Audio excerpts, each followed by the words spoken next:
আমাদের সামনে thanks giving speech নিয়ে আসবেন ইউসুফ ভাই। আবু সাইদ মুগ্ধ, শেষ হয়নি যুদ্ধ, শেষ হয়নি যুদ্ধ, আবু সাইদ মুগ্ধ। ফাঁসি ফাঁসি ফাঁসি চাই, খুনি হাসিনার ফাঁসি চাই, খুনি হাসিনার ফাঁসি চাই। ফাঁসি ফাঁসি ফাঁসি চাই। বিসমিল্লাহির রহমানির রহিম। সম্মানিত বাংলাদেশি ভাই ও বোনেরা, সংগ্রামী ভাই ও বন্ধুগণ, আপনারা আজকে সিডনির বিভিন্ন অঞ্চল থেকে, দূর দূরান্ত থেকে আজকের এই মহান দিনে আমাদের সাথে শরীক হয়েছেন। এই জন্য আপনাদেরকে আমাদের আয়োজক কমিটির পক্ষ থেকে অন্তরস্থল থেকে ধন্যবাদ জানাচ্ছি। এই ধন্যবাদের পাশাপাশি আমি সংক্ষিপ্তভাবে দুইটি কথা বলে আজকের এই প্রোগ্রামের দোয়া অনুষ্ঠানে চলে যাবো ইনশাআল্লাহ। সংগ্রামী সাথী বন্ধুগণ, আপনারা অবগত আছেন যে এই খুনি হাসিনা, এই স্বৈর শাসক বাংলাদেশের মসনদে যখন জগদ্দল পাথরের মতো অধিষ্ঠিত হয়েছিল, সেই তখন প্রথম থেকে জুলাই আগস্ট 2024 পর্যন্ত মোটা দাগে চারটি গণহত্যা চালিয়েছিল।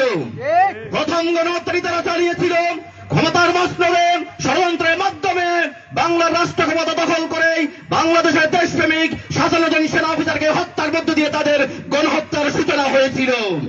সংগ্রামী সাথী বন্ধুগণ, তারা দ্বিতীয় গণহত্যাটি চালিয়েছিল বাংলাদেশের ধর্মীয় শ্রেণীর আলেমদেরকে শাপলা চত্বরে রাতের অন্ধকারে বাতি নিভিয়ে হাজার হাজার লক্ষের উপরে বুলেট নিক্ষেপ করে হাজারো অসংখ্য আলেম ওলামা ধর্মীয় ব্যক্তিত্বকে তারা গণহত্যার মাধ্যমে হত্যা করেছিল। এটি ছিল তাদের দ্বিতীয় গণহত্যা। সংগ্রামী সাথী বন্ধুগণ, তারা তৃতীয় গণহত্যাটি চালিয়েছিল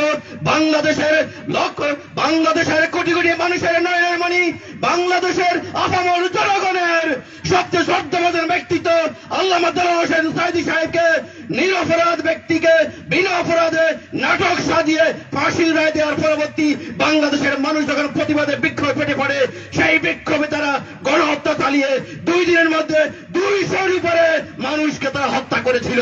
এইটি ছিল তাদের তৃতীয় গণহত্যা।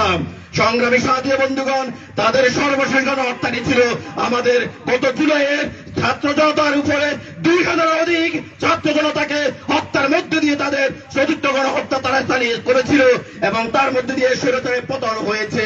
কিন্তু একটি বিষয় আপনাদের সবার লক্ষ্য রাখতে হবে, এই সকল প্রত্যেকটি গণহত্যার পিছনে একটি বিদেশি রাষ্ট্রের সক্রিয়ভাবে হাত ছিল।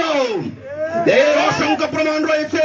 ভারতীয় আধিপত্যবাদ বাংলাদেশে বাংলাদেশকে একটি করোনা রাজ্যে পরিণত করার জন্য বাংলাদেশ রাষ্ট্রের শত্রু আওয়ামী লীগের কাঁধে বসে তারা বাংলাদেশকে তারা দখল করতে চেয়েছিল। এই বাংলাদেশকে দখলের জন্যই 4টি গণহত্যা তারা চালিয়েছিল। কিন্তু আলহামদুলিল্লাহ আমাদের গত 24শে জুলাইয়ে ছাত্রজনতা এবং বাংলাদেশের আপামর জনগণ সেই ষড়যন্ত্রকে রুখে দিয়ে শুধু স্বৈরাচারকে উৎখাত করেনি, সাথে সাথে বাংলাদেশ থেকে ভারতীয় আধিপত্যবাদকে তারা চিরতরে মুছে দেওয়ার চেষ্টা করেছে। ইনশাআল্লাহ বাংলাদেশের মাটিতে আমরা আওয়ামী লীগের পাশাপাশি ভারতকে হুঁশিয়ারি করতে চাই, বাংলাদেশের স্বাধীনতা নিয়ে চিরিমিরি খেলা বাংলাদেশের জনগণ কোনদিন মেনে নেয়নি। এই জাতি কোন পরাধীনতা অতীত মানে আজকেও মানবে না, ভবিষ্যতেও মানবে না। সবাইকে ঐক্য থাকার আহ্বান জানিয়ে সকল দল মত ধর্ম বর্ণ নির্বিশেষে সবাইকে ভারতীয় ষড়যন্ত্র এবং আওয়ামী ষড়যন্ত্রের বিপরীতে ঐক্য থাকার আহ্বান জানিয়ে আজকের এই প্রোগ্রাম উপস্থিত হওয়ার জন্য ধন্যবাদ জানিয়ে আমি আমার বক্তব্য শেষ করছি। আপনাদের সবাইকে আগামী 10 তারিখ আগামী রবিবার পেরিফার যে স্পোর্টস কমপ্লেক্স আছে সেখানে আমাদের জুলাই কমেমোরেশন একটা প্রোগ্রাম আছে, দুপুর 1টা থেকে শুরু হবে 5টা পর্যন্ত কালচারাল অ্যাক্টিভিটিস, কিডস অ্যাক্টিভিটিস। সেই প্রোগ্রামের দাওয়াত দিয়ে আমি আমার কথা শেষ করছি। সবাইকে ধন্যবাদ। আসসালামু আলাইকুম ওয়া রাহমাতুল্লাহ।